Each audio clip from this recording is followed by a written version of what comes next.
चुनाव नहीं जीत सकते। प्रधानमंत्री को अगर हर चौथे दिन ही आना पड़ रहा है, गृह मंत्री को सभाएं करनी पड़ रही हैं, अगर सरकार की डबल इंजन ने काम किया होता, सड़कें बनाई होती, स्कूल खोले होते, अस्पताल बनाए होते, रोजगार दिया होता, तो सरकार के काम पर जनता वोट डालती। आज लोगों को दोबारा से भ्रमित करने के लिए नए नए पोशाक पहनकर, नए नए भाषण देकर लोगों को भ्रमित करने का जो एक कोशिश हो रही है, क्योंकि भाजपा के पैरों से जमीन खिसक रही है और कांग्रेस पार्टी की सरकार हिमाचल में बनने जा रही है।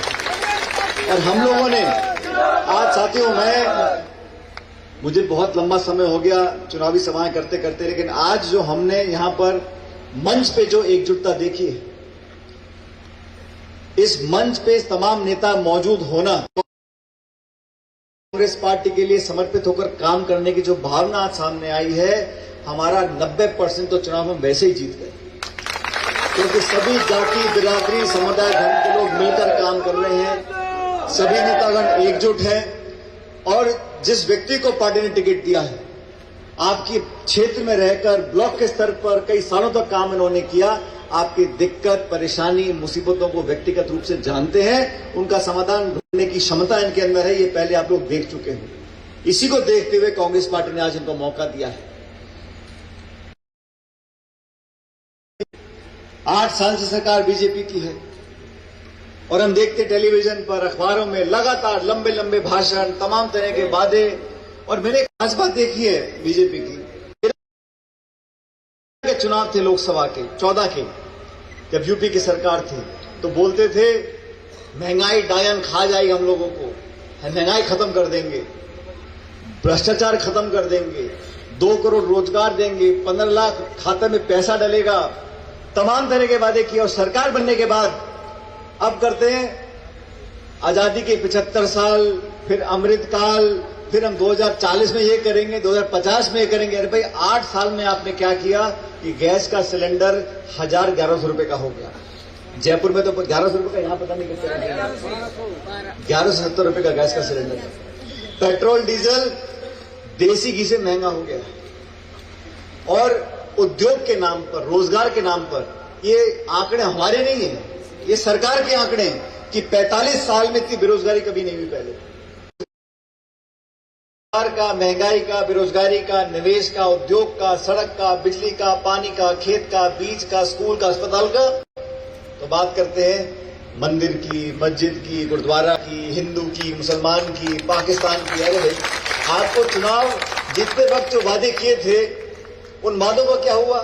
लेकिन ध्यान भटकाने के लिए राष्ट्रवाद की बात, धार्मिक भावनाओं की बात, हिंदू धर्म की बात, जैसा गुरप्रीत जी बोल रहे थे, इस देश को एकजुट करने वाला व्यक्ति कौन था? इस देश को आजादी दिलाने वाला व्यक्ति कौन था? इस देश का पहला प्रधानमंत्री कौन था? वो सब कांग्रेस से निकल कर गए थे। इस 130 साल पुरानी पार्टी ने इस मिट्टी के लिए सब कुछ दिया। इंदिरा गांधी ने पाकिस्तान के 2 टुकड़े कर दिए थे। आज चीन हमारी सरहद पर बैठा है, लगातार जमीन पे कब्जा करता जा रहा है। हम उसको, ये भावनाओं में बहकर वोट डालने का जो प्रकरण चलता आया है। और ठीक है अध्यक्ष जी ने कि ग्राउंड तो भरा रहता है और जब मतगणना होती है तो कमी हो जाती है। लेकिन आप लोगों से मैं करबद्ध निवेदन करने के लिए आया हूं।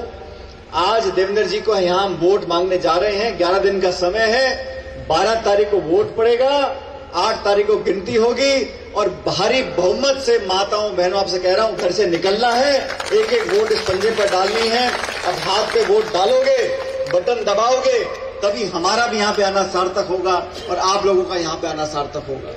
जिन लोगों को बहुत बार मौके दिए, तो मंत्री रहे, सरकार का हिस्सा रहे, अगर जनता के बीच पूरे काम ना करा सके तो उनको अलविदा कहने का समय आ गया है। उनको जयराम कर दो, जयराम जी कर दो और विदा करो। और हमारे नए पहलवान को जहां पे टिकट उनको दिया है, जो जिताकर एमएलए बनाना है आपने, ये आपकी जिम्मेदारी है।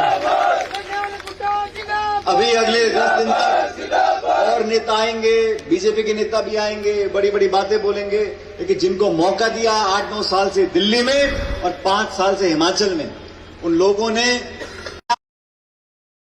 से पूछिए आप, पढ़ा लिखा रोजगार व्यक्ति, किसान, दुकान चलाने वाला, उद्योगपति, मध्यम वर्ग का हर व्यक्ति आज दुखी परेशान है। इसका एक ही उपाय है, व्यवस्था को बदलना है तो सरकार बदलनी जरूरी है। सरकार बदलने के लिए हमें भावना में नहीं बहना है, हमें सोचना है कि जिन लोगों को इतनी ताकत हम लोगों ने दी, और आप लोगों के साथ कमी नहीं छोड़ी आपने भी।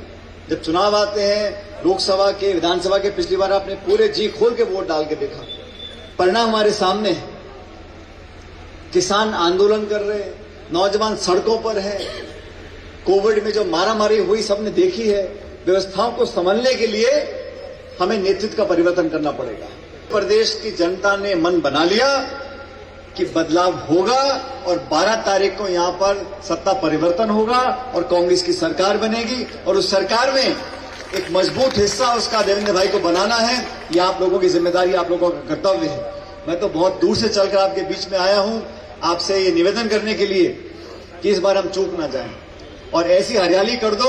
अच्छा, छोटी मोटी जीत करा दी आपने, 1000-5000 की तो मजा नहीं आया। हरियाली ऐसी होनी चाहिए कि 32 साल का सूद समेत हमें पता पड़े कि यहाँ पे हजारों वोट यहाँ से उम्मीदवार जीत कर गए हैं।